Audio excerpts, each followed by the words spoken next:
طلع البدر علينا من ثنيات الوداع وجب الشكر علينا ما دعا لله داع ما دعا لله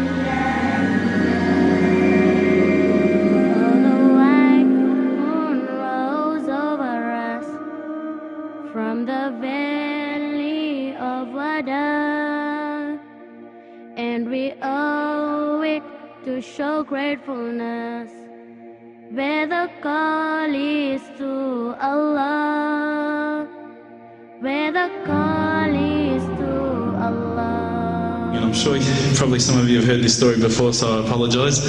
I'd lit a candle, I had the window open, I had the curtains drawn, I was trying to get that really spiritual feeling. It was a nice summer night in Melbourne, as summer as it can get in Melbourne.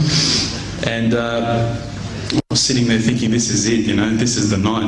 I'd been, investigating all the spiritual proofs, all the scientific proofs about the fact that the mountains are the pegs, about, how the embryo develops inside, the woman, all these amazing proofs, but I still needed that little push.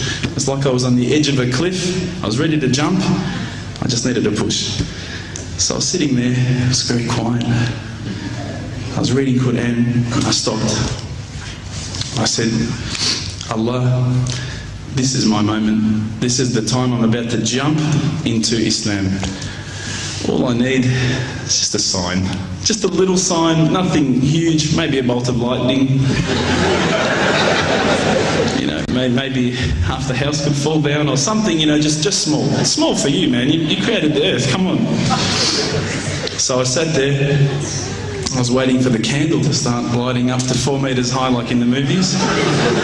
And I go, okay, go. And subhanAllah, nothing. Absolutely nothing happened. I was really disappointed, to be honest. So I sat there and I said, Allah, this is your chance. I'm here. I'm not going nowhere. I'll give you another chance.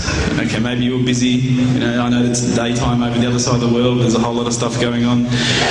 Maybe this time it could just be like a car backfiring. Something small. All right, half the house, the candle. Let's forget that. A bird could fart outside. I don't care. Just anything. So I said, okay, go. And subhanAllah, absolutely nothing happened. And I mean, I couldn't have even said, oh, that was it.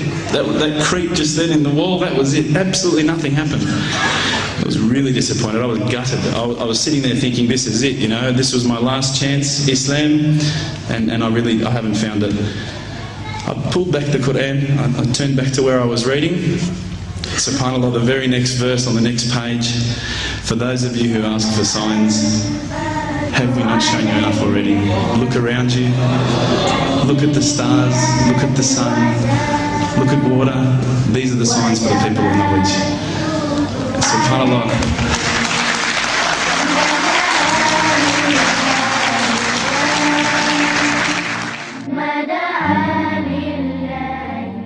إن في السماوات والأرض لآيات للمؤمنين وفي خلقكم وما يبث من دابة آيات لقوم يوقنون واختلاف الليل والنهار وما أنزل الله من السماء من رزق فأحيا به الأرض بعد موتها وتصريف الرياح آيات لقوم يعقلون تلك آيات الله نتلوها عليك بالحق فبأي حديث بعد الله وآياته يؤمنون.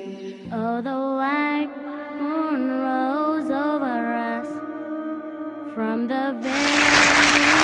I threw the doona over my head and I pretended I was asleep. I was that scared because I couldn't believe how arrogant I'd been to want my own specific sign when all the signs had been there for me all along. The fact that we have this world, the fact that there is this creation, these are the signs for all of us. The next day I decided this is it, I'm becoming a Muslim. I've been investigating Islam now for probably about 6 months, to be honest. I went in and I said to myself, this is it, I'm going to make shahada. I had no idea what I had to say, I had no idea what the words were. It was probably close to Isha prayer, so it would have been, 7, 8 o'clock at night. I went in and I couldn't believe it. There was about 1,000 people at the mosque. I thought, subhanAllah, look at this religion. Look at how strong they are. It was the first night of Ramadan.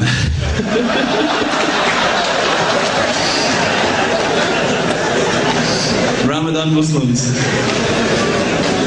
So I sat there and I was very nervous, I must admit. I got up and this person's going to me, you got to say these words, bro, ashhadu. I'm going, what? Ash what? Can't I just say it in English? No, they say, no, you got to say it in Arabic. And I thought, looked out over the sea of beards that I could see in front of me, and I thought, if I get these words wrong, I'm a dead man again. I had this fear, And they were staring at me, and I don't know if you know this, but Australians can't stare. Lebanese people can stare. So I was sitting there, I was very scared. I got up, and subhanAllah, as soon as I started to say the words, all fear went out of my mind. It felt as though a shower was inside my head and someone had just turned on the cold tap. Felt like I'd been flushed clean. I said the words, and I wasn't expecting so many brothers to come up and yell, Takbir, Allahu Akbar, and start kissing me and hugging me. Now, I'd never been kissed by that many men in my life. But it was a beautiful day, I must admit. And that day was the day that I had more brothers than I could ever imagine, more sisters as well. But I guess since that day I've never looked back. My family, I think, initially were very worried that I was going to be, I guess, a little bit weird towards them. They thought that I was going to break out the AK-47s and the grenades. But they realised, I think, soon that this religion was actually making me a better person.